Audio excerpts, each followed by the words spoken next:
Bueno, pues muy buenas tardes, buenos días, buenas noches, a la hora que usted tenga la determinación de escuchar y ver este programa especial de Noticias Sin Límite, pues bienvenido para nosotros y esperemos y damos gracias porque nos abra la puerta de su aparato donde esté recibiendo la señal.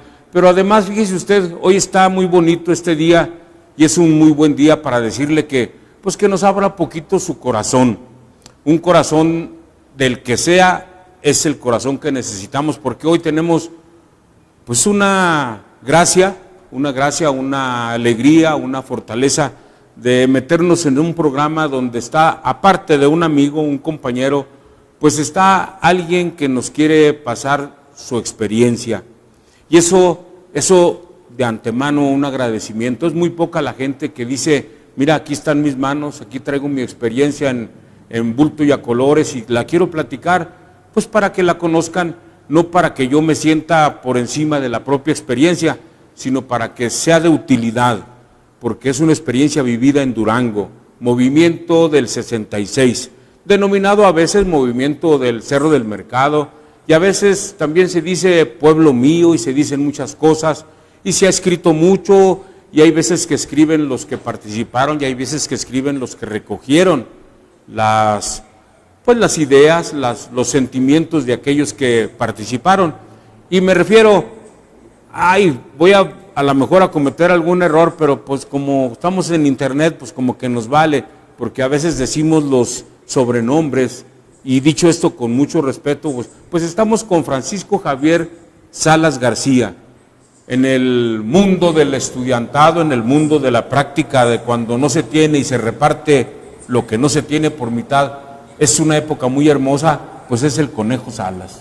Muy buenos días, muchas gracias. Con mucho respeto, pero ya me atreví a decirlo. No, muchísimas gracias por la invitación, muy agradecido, muy reconocido y recordando pues aquellos tiempos que nos tocó vivir a nosotros y que ahora nos sigue tocando vivir en otra escala, en otras experiencias, en otro nivel de vida, ¿verdad? Muchísimas gracias. Bien, pues después de esto y de dar las gracias también a la casa que nos alberga Contacto Hoy, bueno, pues comenzaríamos. ¿Quién es Francisco Javier Salas García? Como esa puerta enorme, hermosa, fecunda, que nos abre al mundo como una ventana, pues, elegida por un Dios, para que digan, ahí va a salir un chiquillo y se va a llamar Francisco Javier Salas. ¿Quién puso la semilla y quién es esa ventana hermosa? Bien, lo de la pregunta es cuando, esa pregunta de quién soy, ¿verdad? Es muy complicada. Me bautizaron como Francisco Javier, y yo digo, apelando a un libro que ya hace tiempo leí, para identificar quién es uno, ¿verdad? Pues soy finalmente la 7.000.000.000ª parte de los habitantes de este planeta que conforma la galaxia, la Vía Láctea del sistema, de nuestro sistema solar, dentro de los 100.000 millones. Sí. Entonces soy muy poquito, pero soy también un mucho para mí, ¿verdad? ¿Quién soy? Simple y sencillamente soy un ser humano que llegó a este mundo a cumplir con el cometido que nos haya señalado alguien muy superior, ¿verdad? Es muy filosófico, pero bueno, la realidad es que definir el ser es muy complicado. Ya generalmente otros se identifican con el hacer o el tener. Busco identificarme con quién soy, ¿verdad? Sí, no, pero bueno, aquí va el primer cachetadón para mí. Yo creo que vale la pena. Yo siento que el ponerse en el espacio y en el lugar que nos corresponde en cuanto a ese número que abarca de donde podemos abrevar, de donde podemos obtener los regalos de nuestros encuentros en la banqueta, en el carro, en el saludo con la gente, en una función de cine, pues es saber que pues que hay muchos que nos pueden dar y nosotros nomás nos podemos darle a muy poquitos, ¿no? Pues sí, tuvimos la fortuna, bueno, finalmente nací yo en 1945. En del 45. Sí, acabo de cumplir 70 años y hijo de Javier Salas Silveira, Guadalupe García, que me hicieron llegar al mundo en el estado de Nuevo León. Posteriormente ya vine aquí a Durango, he andado por varias, aquí estudié, tuve la oportunidad de también seguir estudiando en el Estado de México, aquí estudiar y desarrollarme mucho profesionalmente en el Estado de México, regresar a Durango, en fin, una serie de cosas.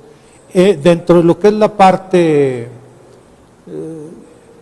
parte estudiantil, yo hice la escuela primaria, la hice en la escuela Alberto M. Alvarado, la número 15, y la secundaria inicié en el tecnológico y la terminé en la secundaria 6. Posteriormente la vocacional la hice en el tecnológico junto con la profesional de ingeniería industrial con la especialidad en ingeniería química, y continué mis estudios de maestría en administración en la Facultad de Contaduría de la Universidad Autónoma del Estado de México. En cuanto a mi desempeño profesional, generalmente he sido dentro del área de la industria forestal, aun cuando he tenido oportunidad en los últimos años de desempeñarme como consultor empresarial. Pues a grandes rasgos ha sido lo que es mi historia. En cuanto a las experiencias, sobre todo las experiencias estudiantiles, me tocó participar dentro del comité ejecutivo de la Sociedad de Estudiantes del Tecnológico de 1965-1966, un comité que encabezaba Vicente Roldán Galindo, junto con Jovino Nevares, Guillermo Calvillo, José Luis Machado, en fin, éramos un servidor en la función de secretario general de la Sociedad de Estudiantes, y que con las inquietudes que teníamos, y parecía que se venía dando una inquietud muy generalizada en la juventud de los 60s, como que se había sembrado una semilla mundial de inquietudes, ahorita lo comentábamos en alguna ocasión, en cuanto a lo que era la juventud en Checoslovaquia, se dio también posteriormente en Francia, en México, en los movimientos estudiantiles, como fue el caso de la Universidad de Sonora y la Universidad de Nicolaita de Michoacán, y nosotros también en 1966, desde luego, sin dejar de recordar el movimiento estudiantil que se dio en 1968 en la Ciudad de México. Ya se había dado por aquí cerca, en Chihuahua, lo de Madera Chihuahua. Ya era un asunto de campesinos, ya era un asunto vivido en algunos de nuestros ejidos, ¿no? En Durango. Sí, ya estaban los movimientos, en el caso de Torreón de Cañas, que había habido movilizaciones muy interesantes sobre todo el sector social, tanto el de Madera Chihuahua y político, desde luego, como el de aquí de Durango, en Torreón de Cañas, a través de un líder social muy reconocido, Álvaro Ríos, en donde habían manifestado sus inquietudes. El caso de Sonora y de Michoacán tenían connotaciones más bien de carácter político. Y el caso de nosotros aquí en Durango en 1965, que iniciábamos comité ejecutivos de esta Sociedad de Estudiantes del Tecnológico, veníamos planteando ya con tiempo, con anterioridad, a través de las inquietudes que teníamos de haber visto las primeras generaciones sobre todo ingeniería industrial, haber tenido que irse del estado de Durango a trabajar a otros estados, que no teníamos oportunidades, no había ninguna oferta de empleo, y empezaba a haber ya demanda, sobre todo de mano de obra calificada profesional. Veíamos con esa inquietud y que pues necesitábamos el desarrollo industrial, de nuestro estado. Veíamos muchas cosas que en materia de recursos naturales que se nos iban como materia prima. Yo lo he mencionado en anteriores ocasiones. Veíamos la manzana de aquí de Canatlán, la madera, veíamos todo lo que eran los minerales, fierro, oro, plata, y no teníamos ninguna industria. Entonces nos inquietaba muy sensiblemente, independientemente de que nuestros maestros, algunos muy buenos maestros, muy bien recordados maestros, nos hacían esos señalamientos, ¿verdad? Entonces, bueno, pues todas estas inquietudes fuimos tratándolas de sacar de alguna forma, socializándolas. Tuvimos algunas pláticas con estudiantes de otras instituciones, específicamente de la Universidad Juárez, y en donde había coincidencias en algunos sentidos. Ya se habían formado algunas otras corrientes que pugnaban por algunas la creación o la generación de empleos. En fin, esta generación alrededor de 64, 65, en fin, de los 60, fue una generación muy inquieta y que a nosotros nos tocó vivirla en 1966 con algo que se vino desencadenando con lo que fue el movimiento proindustrialización del Estado, que también se llamó el movimiento del 66 o movimiento del Cerro de Mercado. Eso, así como una síntesis se hace, pero muy fácil platicarlo. Pero bueno, algunas remembranzas ya en lo particular, por ejemplo, de esos sueños, por ejemplo, en una plática con Pedro, con Raúl o con Francisco, que te haya movido para, pues, emboletarte, porque no deja de ser, pues yo me acuerdo en aquellos tiempos, una bota encima, una bota de los papás, bien dicho esto, con mucho amor, ¿no? Una bota de los papás de que a un chisquido uno tenía que obedecer, a una mirada, de reojo, uno hasta se ponía firmes, una participación de la iglesia de una manera también prácticamente igual, ¿no? Un respeto hacia los adultos, donde en verdad se tenía que hasta pisar de manera, sin pisar fuerte al entrar a los salones, ¿no? De llegar y ponerte de pie cuando llegara el maestro y entrar tú antes del maestro. Es decir, una juventud que prácticamente yo me imagino, porque la viví un poquito más adelante de ustedes, 4 años más adelante en cuanto a edad, bueno, pues que éramos la obediencia en sí mismo, el estar atento al sonido del pájaro para ver si me daban permiso de voltear a verlo. Oye, papá, ahí está un pajarito, ¿me das chance de verlo?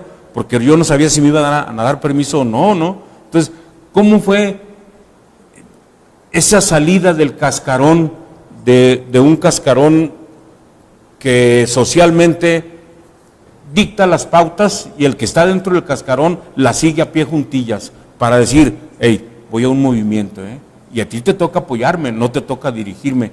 ¿Cómo se fue generando eso en esa juventud con la que tú participaste y en lo particular contigo, la experiencia de tu corazón?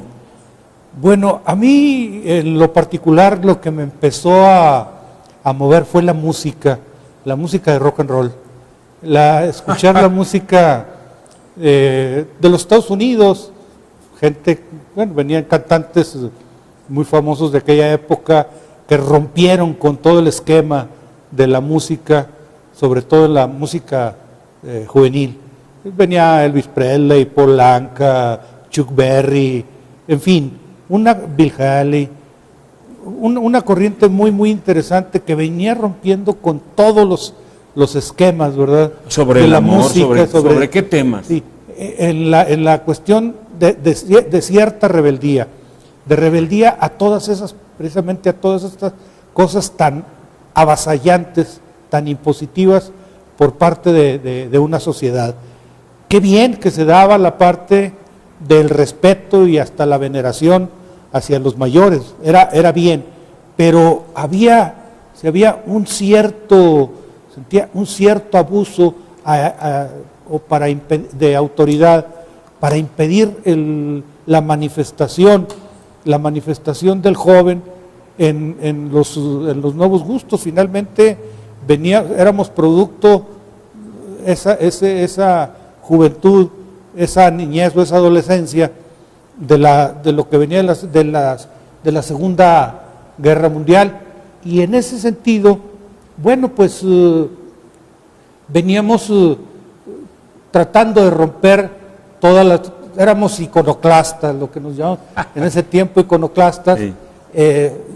Y tratando también no ser eclécticos, que ahora es el benchmarking famoso, que posteriormente así lo bautizaron los japoneses o los americanos.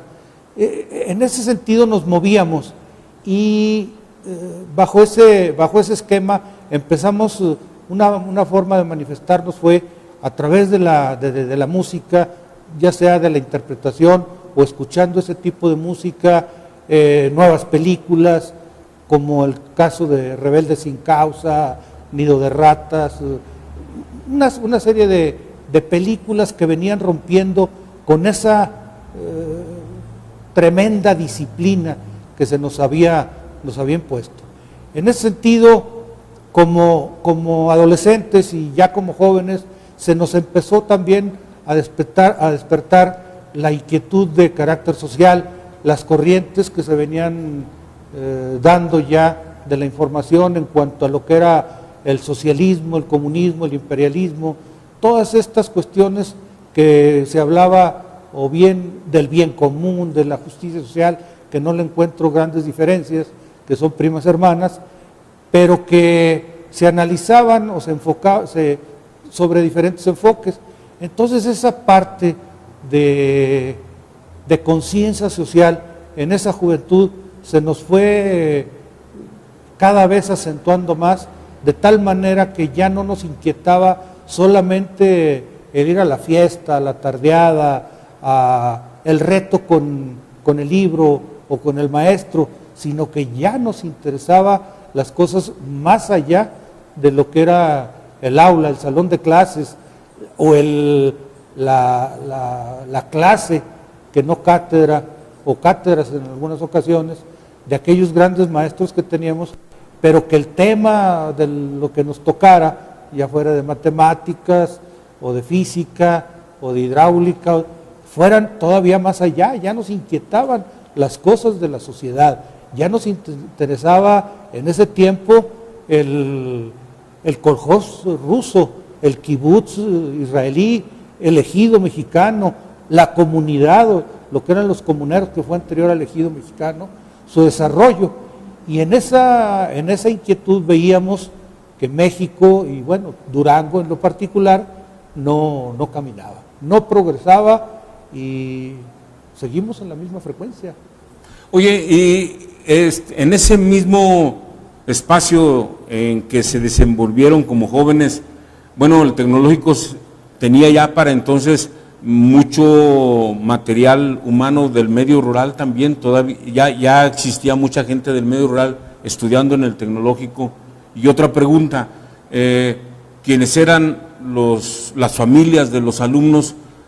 ¿Qué condiciones económicas, en base a lo que pues se dice clase alta, clase media, clase baja, en dónde estructuralmente se ubicaban en cuanto a economía tus compañeros alumnos?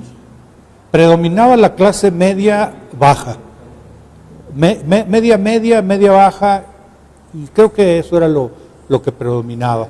Había desde luego clase baja, se me hace incorrecto esa sí, clase baja, es baja solamente de bajos ingresos, ¿verdad? Ajá. Pero es de alto contenido social y de alta conciencia. Más de lucha, definitivamente, yo creo que eso es, no me gusta mucho la expresión de clase baja en cuanto a percepciones de carácter exclusivamente económico. ¿Cómo estaban? Pero con mucha identificación, muy buena armonía, no había distingos, sobre todo siendo estudiantes, esas distinciones prácticamente no.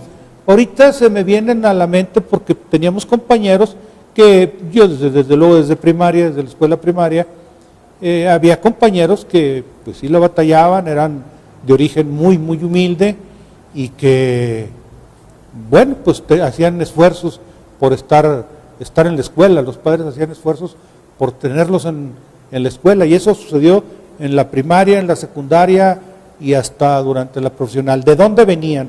De diferentes estratos sociales. Pero otra vez,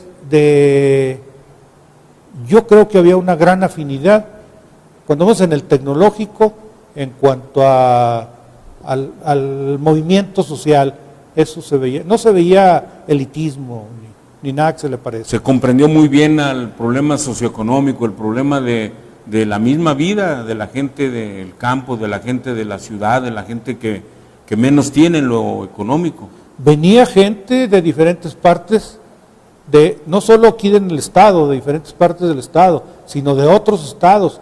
Me tocaron compañeros de Zacatecas, mucha gente de la laguna de Coahuila y de Durango, de Sinaloa, del sur de Chihuahua. Yo tuve compañeros y que había afinidad desde orígenes tanto rural como urbanos. Fíjate, es que no hay que olvidar de que el tecnológico fue el primer tecnológico de la República. Entonces, en ese tiempo no había tecnológico ni en Zacatecas, ni en Torreón, de Coahuila, ni en ninguna parte de Sinaloa. Bueno, quisiera así, permíteme un paréntesis, a ver, que cuando yo entré al tecnológico, que fue en 1957, fíjate, estamos hablando que tenía el tecnológico 9 años de haberse fundado, se fundó en 1948. Yo recuerdo, fueron los primeros intertecnológicos y solamente fueron 4 tecnológicos: Chihuahua, Saltillo, Ciudad Madero y Durango. En el 64. En el 57. Ah, sí. En el Porque yo estuve en los del 64 aquí en Durango como sede. Sí, no, los primeros fueron en el 57 sí. Y nos tocó a quienes estábamos en primero secundaria, bueno, secundaria, todos los mesabancos ponerlos alrededor de la pista de atletismo, para que hacían las veces de butacas, no había gradas, no había nada de eso, ¿verdad? Y eran los mesabancos que nosotros sacamos. Todavía donde venía la rodita para el tintero, ¿no? Todavía, de ese tamaño, de ese tipo, eran ese fueron los intertecnológicos. Los vivimos con mucha intensidad, ¿verdad? Bien, pues este es el preámbulo a lo que nos trae el día de hoy, que es el movimiento proindustrialización de Durango, el del 66, el del Cerro de Mercado. Vamos a un espacio de identificación de canal y entramos de lleno al movimiento.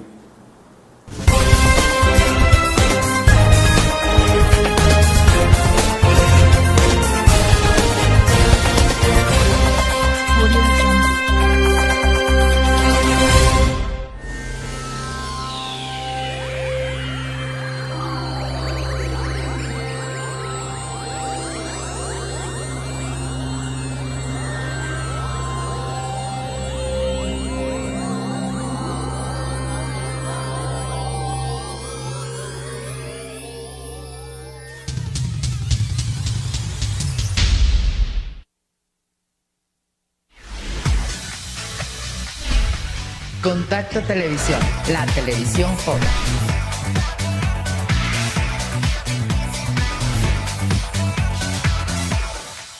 ¿Sabes de qué me enteré la semana pasada, Luis?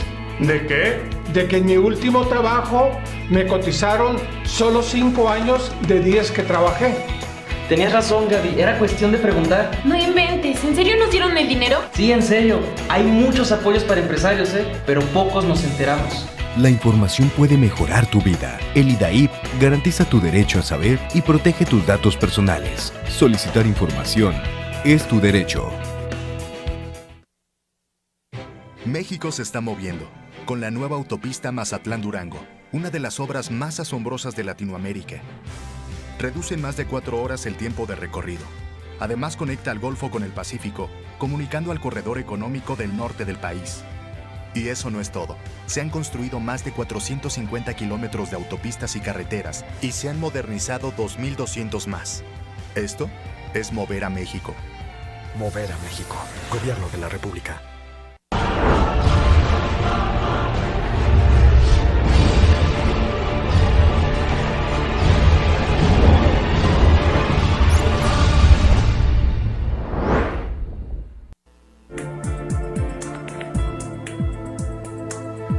Buenas tardes.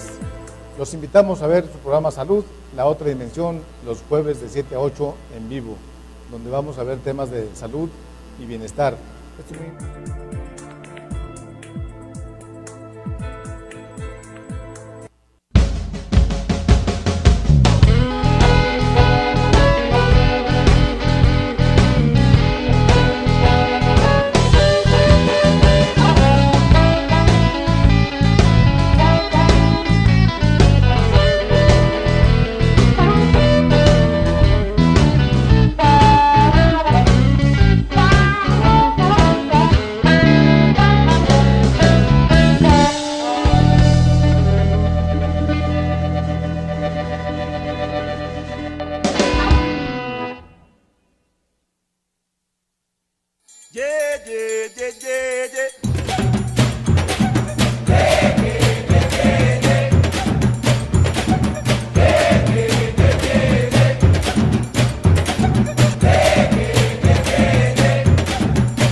Bien, pues estamos con Francisco Javier Salas García, el Conejo del Tecnológico de Durango, estudiante, participante en el movimiento pro industrialización de Durango, conocido también por el Cerro del Mercado, por el del 1966, pero además porque inició una época de, pues yo diría como ahora, una rebeldía con causa, llevaba algún sentimiento que se ponía en la mesa para degustarlo y para participar cada quien de la mejor manera posible, pero se abrieron los hogares, se abrieron los comercios, se abrieron los industriales, se abrieron muchos corazones, y yo no dudo que pudiera haber alguno más abierto que otro, pero prácticamente fue un fenómeno casi total en Durango con la comunidad.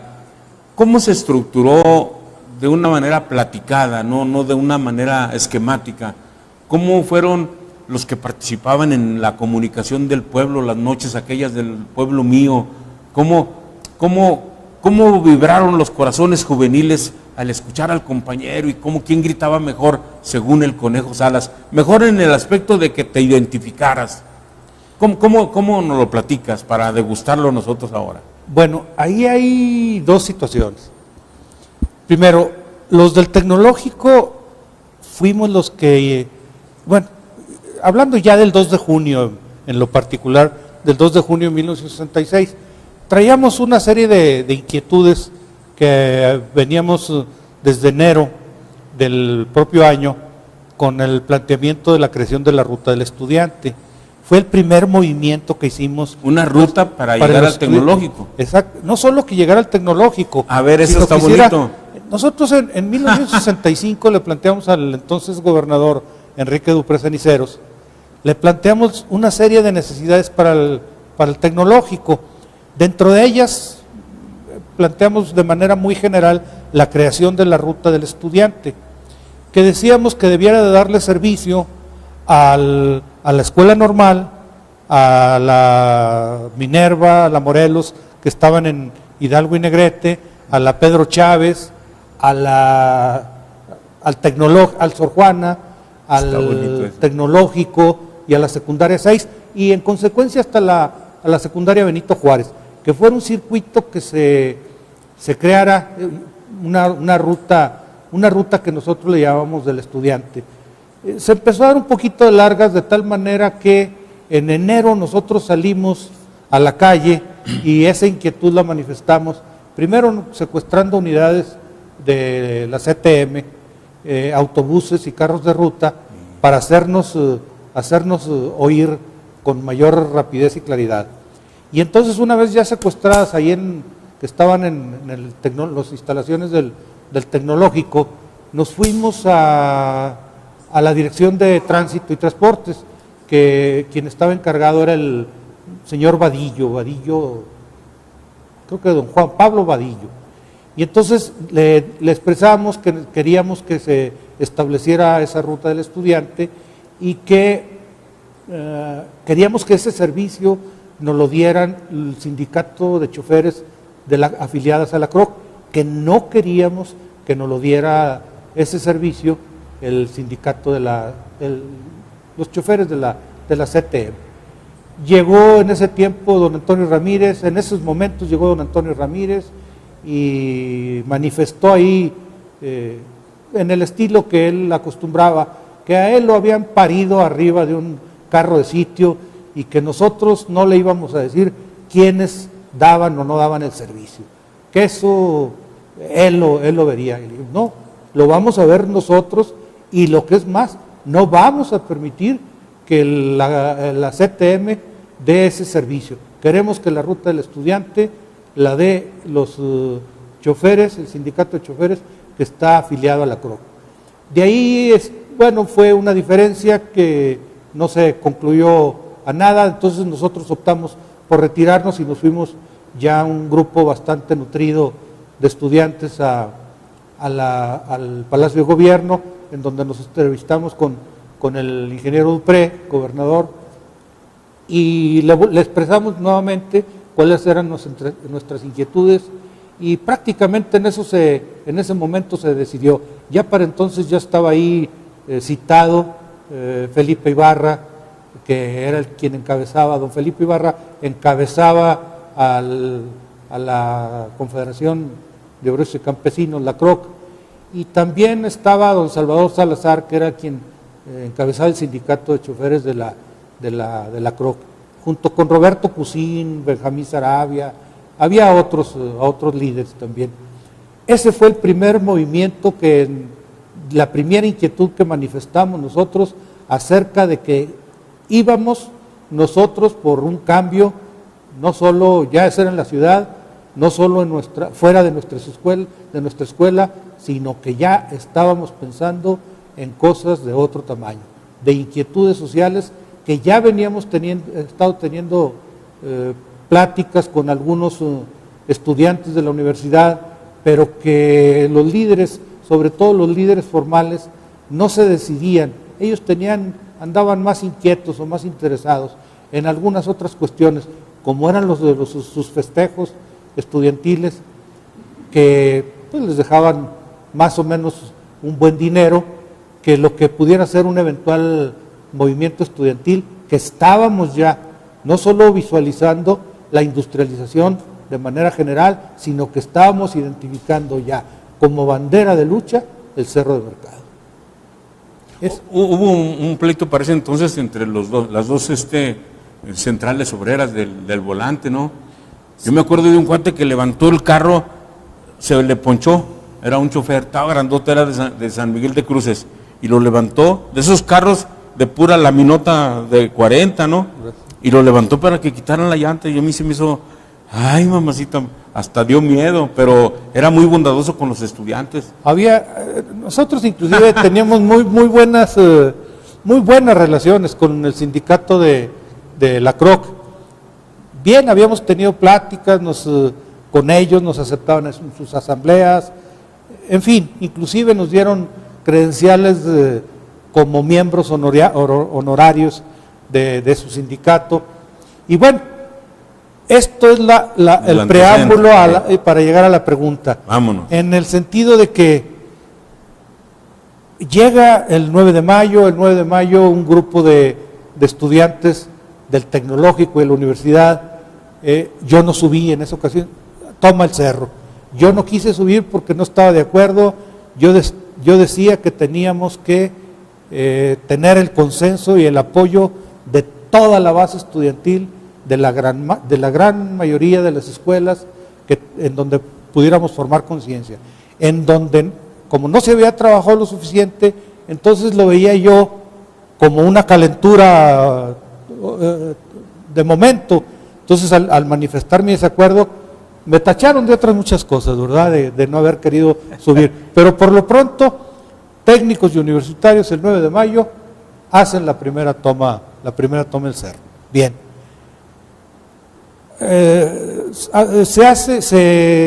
desalojan de inmediato a los que habían tomado, los 14 estudiantes, los baja los elementos del ejército mexicano, y una llamada de atención, ahí se acaba el 10 de mayo, se termina esa parte. Bien, pero nosotros continuamos, de cualquier manera, eso no fue motivo para que nos enfriáramos en nuestras inquietudes, de tal manera que continuamos con las pláticas como técnicos, con los universitarios que simpatizaban, no los líderes formales, sino quienes fueron rebasados los líderes. Definitivamente fueron rebasados por los presidentes de las sociedades de alumnos de las escuelas o facultades, si es que ya existían, y que, bien, esto finalmente, aun cuando no nos poníamos del todo de acuerdo, llegó un momento en que optamos que definitivamente vámonos nosotros solos estamos hablando los del Tecnológico. Nos reunimos el 30 de mayo en lo que era la nevería o la cafetería, la fuente de sodas de la farmacia Benavides, que estaba en Constitución y 20 de noviembre. Llegamos a ese acuerdo. El 1 de junio en la tarde hacemos una asamblea en el Tecnológico y tomamos la decisión que el 2 de junio nos subimos nosotros solos. El 2 de junio llegamos y a temprana hora empezamos a recorrer los salones, y se lo comunicamos desde luego al ingeniero Mariano Cuellar, director de la escuela, un extraordinario director, maestro, persona, era un caballero, y que pues él manifestó su conformidad y su acuerdo. Finalmente, después de todo el recorrido que después quiero también, porque estamos hablando ya prácticamente 50 años, sí. Nosotros llegamos al cerro y creo que iban unos, 4, 6, 8 universitarios solamente. Desde luego iba estudiantes de la secundaria 6, del Tecnológico, de la Benito Juárez, de la Minerva, de la Morelos, de la Pedro Chávez, de la Normal, creo que había por ahí alguien, y tomamos el cerro, de tal manera que los universitarios se sorprenden, y ellos, al ver que nosotros ya estábamos en posesión del Cerro de Mercado, empiezan poco a poco a sumarse, pero optan ellos porque, como ya el control del cerro estaba definido, optan porque ellos convertirse en quienes le dieran la divulgación, y como eran los oradores, era su especialidad, sí, pudiéramos decirle, tenían una gran facilidad de palabra, y entonces ellos dicen, bueno, nosotros vamos a hacer el enlace con la sociedad duranguense, con el pueblo, y aquí vamos a estar informando lo que sucede en el cerro. Ustedes allá en el cerro y nosotros aquí en el edificio central de la universidad vamos a armar todo lo que va a ser la comunicación hacia el pueblo de Durango para mantenerlos informados de los sucesos, los acuerdos que se vayan dando. Ahí ya se habían dado ya había nacido un segundo movimiento. Y en ese momento, eso fue el 3 de junio. El 3 de junio nace el comité el comité de huelga universitario. El 2 de junio se había conformado el Consejo de Gobierno Estudiantil, conformado por varias escuelas, en donde ya hubo ciertas fricciones, desencuentros, desencantos, de parte tanto de técnicos como de universitarios y de otras escuelas. Repito, el 3 de junio se conforma el Comité de Huelga Universitario, que era quien iba a hacer todos los mítines. El mismo 3 de junio se conforma el Comité de Abasto, se organiza el famoso Comité de Abasto a través días después sería el Comité de Fuerzas Vivas, Activas y Productivas de Durango, un tercer movimiento. Entonces ya ahí, ya la situación ya no pintaba ya nada bien. Ya había muchas cosas. Yo a 50 años de distancia menos, hace tiempo, haciendo yo en lo personal un análisis, me encontré con que había vivido 4 movimientos en uno, ¿verdad? El del Comité de Huelga Universitario, el del Comité Estudiantil, el Comité de Estudiantes del Proindustrialización de Durango, el Comité de Abasto, y los románticos, los idealistas, los soñadores, que estaban incrustados en los diferentes espacios, pero que no había manera de manifestarse. Ahí es donde empieza a haber muchos desacuerdos, de tal manera que en el curso de 57 días los acuerdos se van perdiendo, se van disgregando, van teniendo muchas infiltraciones, muchas situaciones que no estaban definitivamente, nunca habíamos previsto los estudiantes que con la inquietud de la industrialización habíamos llevado. Nos había rebasado totalmente los intereses de grupo, de grupos o de personas, o sabrá Dios qué tantas cosas estaban infiltradas, pero ya la esencia se había perdido. Porque había la inclusión de sectores de la población, de sectores de las fuerzas vivas, pues, sí, hasta las religiosas, ¿no? Intervino prácticamente toda la sociedad, ¿no? Toda la sociedad se manifestó. La iglesia en principio simpatizó, después estuvo en desacuerdo. El Comité de Abasto, que para empezar, el propio 2 de junio, sí, en el momento en que estábamos subiendo nosotros al cerro, ya habíamos pasado por el mercado, ¿verdad? Cuando pasamos por 20 de noviembre, al pasar por el mercado, y se dieron cuenta los locatarios de qué era lo que andábamos haciendo, nos empezaron de manera espontánea a regalar naranjas y esto, y luego de repente nos empezaron a mandar, ya estando en el cerro de la central de Abasto, nos empezaron a mandar también comidas y eso. Oye, Conejo, vamos a hacer un espacio tan chiquito para entrar a cómo participó cada sector, ¿no? Correcto. Vamos a un espacio de contacto hoy, un ratito nada más.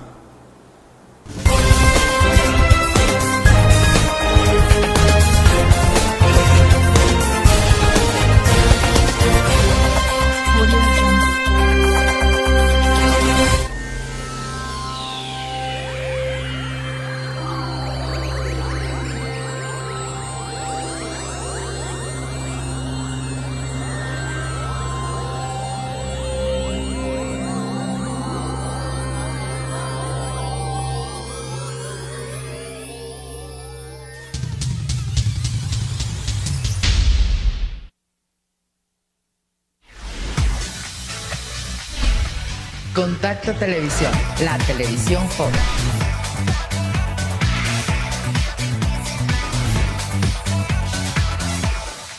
¿Sabes de qué me enteré la semana pasada, Luis? ¿De qué? De que en mi último trabajo me cotizaron solo 5 años de 10 que trabajé. Tenías razón, Gaby, era cuestión de preguntar. No inventes, ¿en serio nos dieron el dinero? Sí, en serio, hay muchos apoyos para empresarios, pero pocos nos enteramos.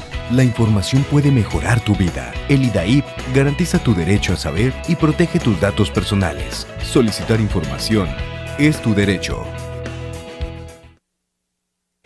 México se está moviendo con la nueva autopista Mazatlán-Durango, una de las obras más asombrosas de Latinoamérica. Reduce en más de 4 horas el tiempo de recorrido. Además, conecta al Golfo con el Pacífico, comunicando al corredor económico del norte del país. Y eso no es todo. Se han construido más de 450 kilómetros de autopistas y carreteras y se han modernizado 2.200 más. Esto es mover a México. Mover a México. Gobierno de la República.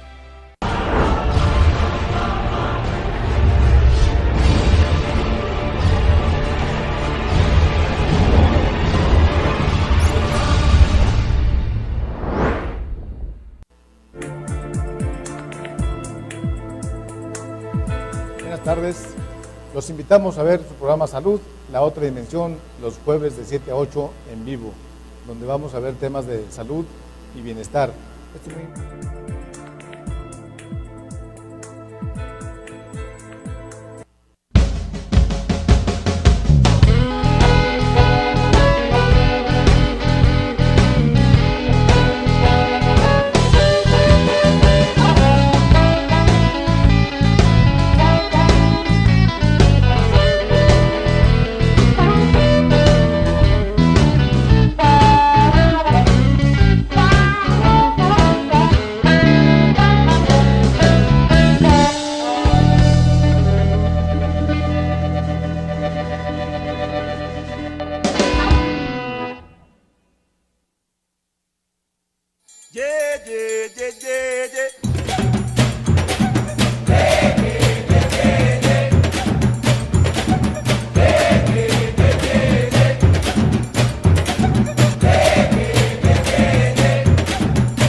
Bien, pues llegamos a la parte medular. 4 movimientos en uno, dice Francisco Javier Salas García, cosa que no habíamos escuchado de este movimiento. Fíjense lo hermoso de esta mañana, de esta tarde, de esta noche al observar el programa, cómo cada quien que participó tiene su propia vida metida en ello, cómo tiene la interpretación de esto que fue una unidad en Durango y que bueno, pues como lo vive cada quien, pues así lo platica. Así es. Desde luego, es como cuando uno va al fútbol, al béisbol, a los toros, los ve uno desde el lugar en donde uno se encuentra. Uno ve una cosa o vive una cosa, el sentimiento es muy, muy diferente y bueno, obviamente yo no soy la excepción. Yo viví mi momento, el movimiento en una determinada situación y posición. Hay muchas cosas que se han manifestado, hay muchas cosas que se han escrito, y se han escrito por parte de gente que participó, a lo mejor un tanto tangencialmente en el movimiento, si se habla de manera general, hay otra gente que lo ha escrito a través de investigaciones hemerográficas o de entrevistas, pero no ha habido, cuando menos no ha habido los testimonios de los líderes, de los que desde la génesis del propio movimiento, que yo la ubico en 1965, y no precisamente en movimientos anteriores, en donde se habían dado también manejado con otro tipo de intereses, sino de inquietudes individuales o también de grupos, pero orientadas en el sentido de la industrialización. La génesis yo la ubico a fines de 1965, específicamente fines de noviembre, principios de, todo el mes de diciembre, y ya en donde, como ya lo mencionaba, en 1966, a través de la creación de la Ruta del Estudiante, los estudiantes del Tecnológico nos manifestamos. ¿Cómo participaron los diferentes ya en el movimiento estudiantil ya instalado el 2 de junio en el movimiento del Cerro de Mercado? Nosotros salimos del Tecnológico, invitamos a los estudiantes de la secundaria 6, nos fuimos a la Escuela Benito Juárez, ahí en Cuauhtémoc y Felipe Pescador, bajamos por Cuauhtémoc, y al ir por 20 de noviembre caminando hacia el poniente, al pasar por el mercado, los locatarios del mercado supieron, se enteraron de cuáles eran nuestras inquietudes, qué andan, y de manera espontánea nos regalaron naranja, nos daban agua, en fin, de tal manera que cuando llegamos al cerro, a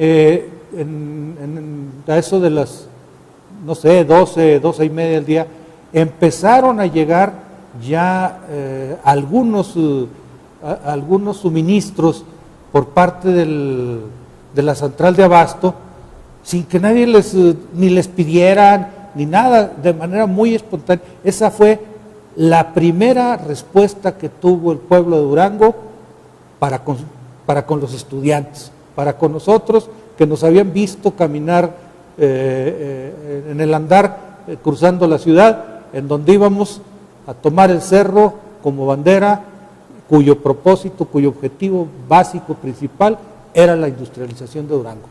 Se despertó la simpatía.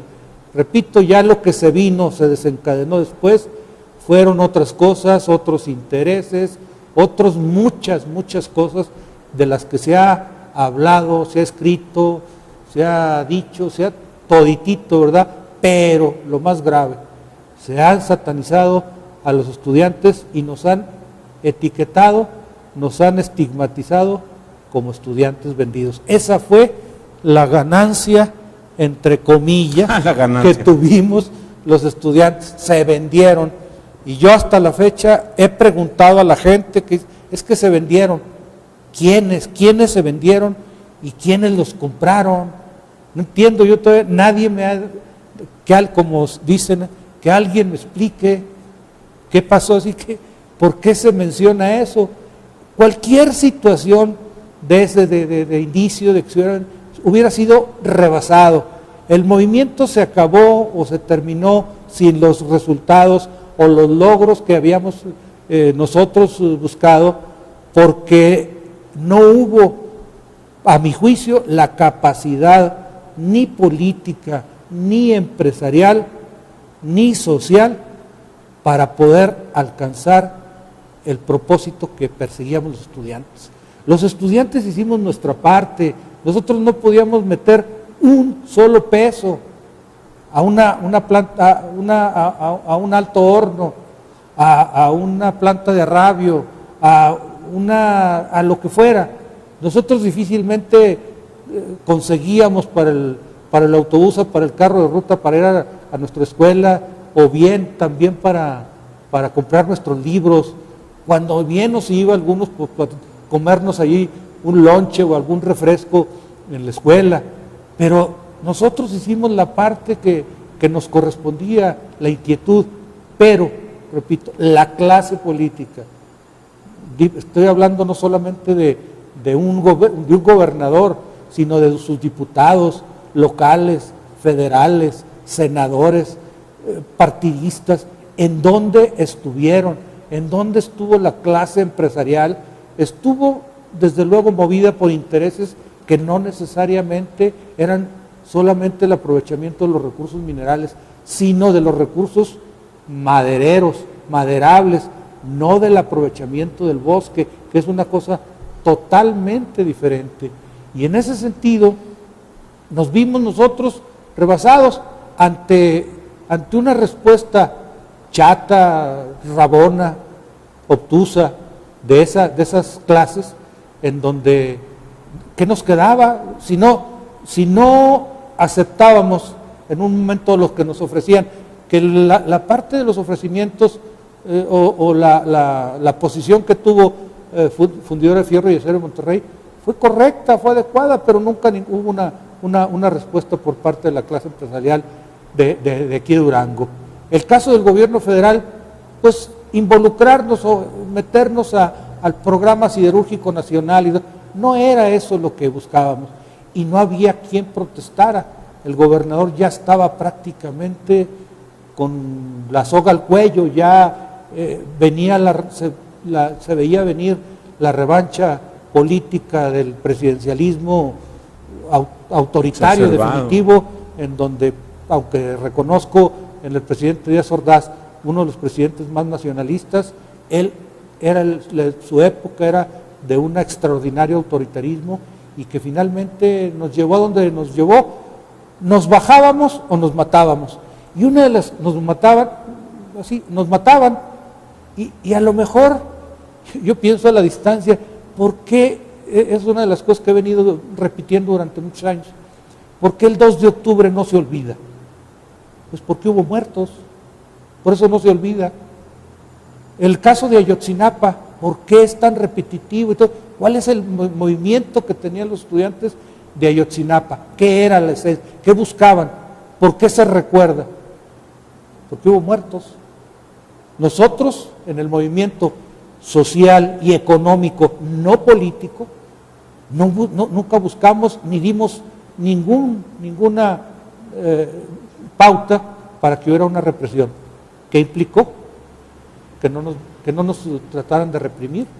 No íbamos en contra de nadie, no estábamos en contra de nadie, estábamos a favor de, y esa situación fue la que implicó que actuáramos con cierta cordura, a lo mejor, no decir con mucha, no con cautela, no la teníamos, pero con cordura, a lo mejor con cierta inteligencia dentro de lo que estaba a nuestros alcances, pero también aconsejados por nuestros padres, no se metan tan a fondo que vayan a provocar un estallido social que a la postre lleve a que haya muertes. Bueno, el 2 de junio posiblemente sea el motivo por el que Durango no recuerda más que los estudiantes se vendieron, no recuerda un movimiento que se dio con un objetivo muy claro, muy transparente, de que buscábamos, cuando menos uno de esos movimientos,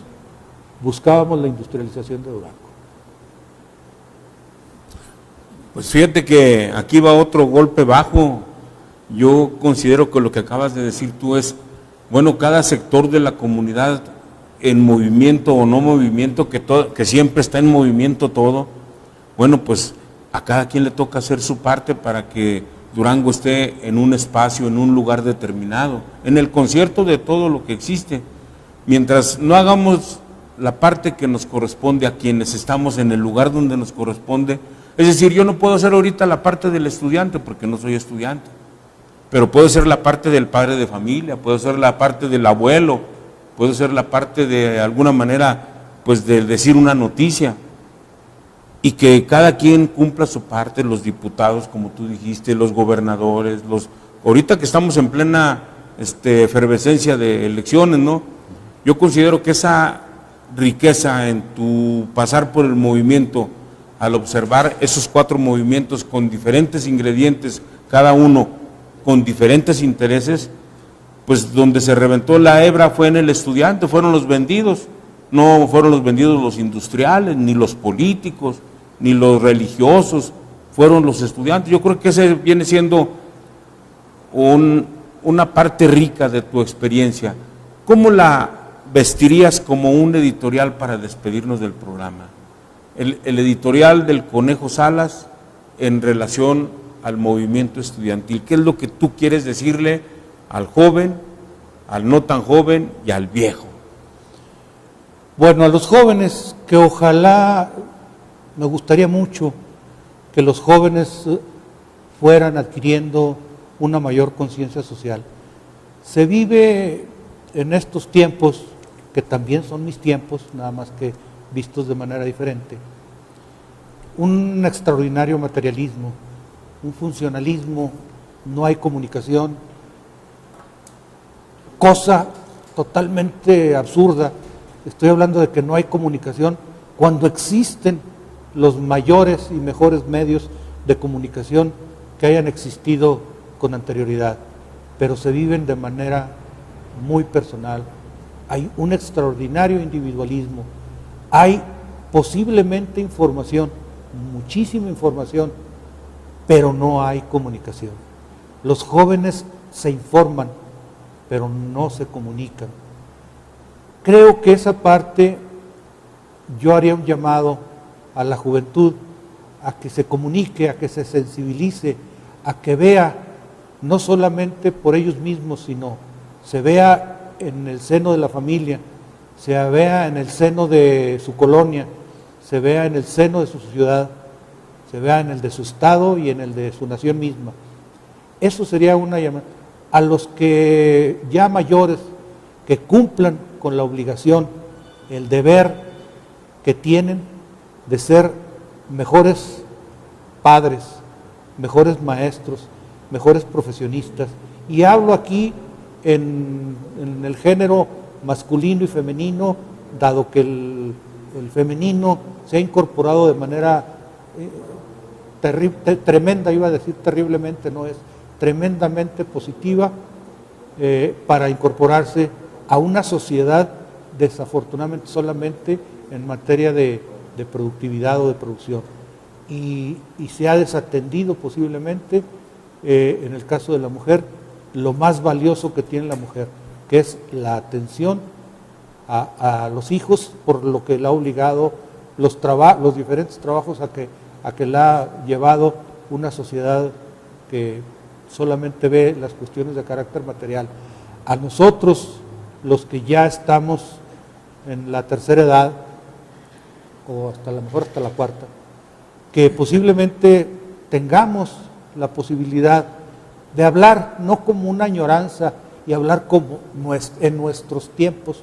Nuestros tiempos siguen siendo los mismos, y que nuestros tiempos fueron mejores o peores.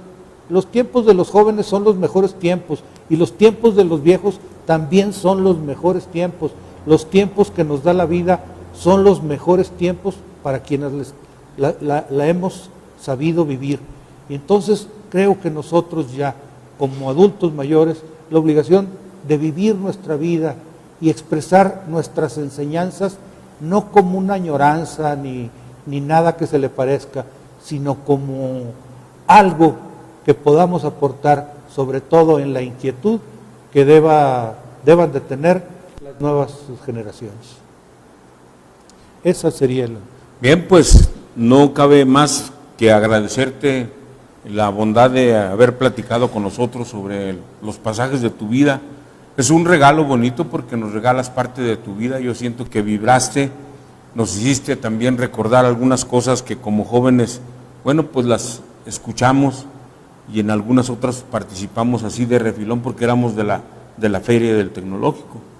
Y yo te agradezco mucho y espero que esto sea en verdad, con el carácter bondadoso con que nos lo entregan, pues una vía para que pensemos en lo que ya se hizo, pensemos en lo que se está haciendo y pensemos en lo que falta por hacer, cada quien desde su muy buen lugar y de su muy buena manera, pero todos con la concepción de que no vale la pena hacernos daño, no vale la pena hacerle daño al de enfrente y no vale la pena hacerle daño al entorno, porque tarde o temprano pues nos llega a nosotros mismos hasta nuestro lugar donde día a día habitamos, que es nuestra propia casa. Gracias, Francisco Javier Salas García, el Conejo de Cariño, gracias por esa participación y qué bueno que la compartes con nosotros. Y nosotros a darle cada quien donde esté. Este es nuestro programa especial. Les agradezco a nombre de Jorge Blanco Carvajal y Jorge Blanco Barraza, quienes están en los controles precisamente en este tipo de programas especiales. Gracias por dejarnos hacer este tipo de cosas en esta casa tan hermosa. Hasta luego.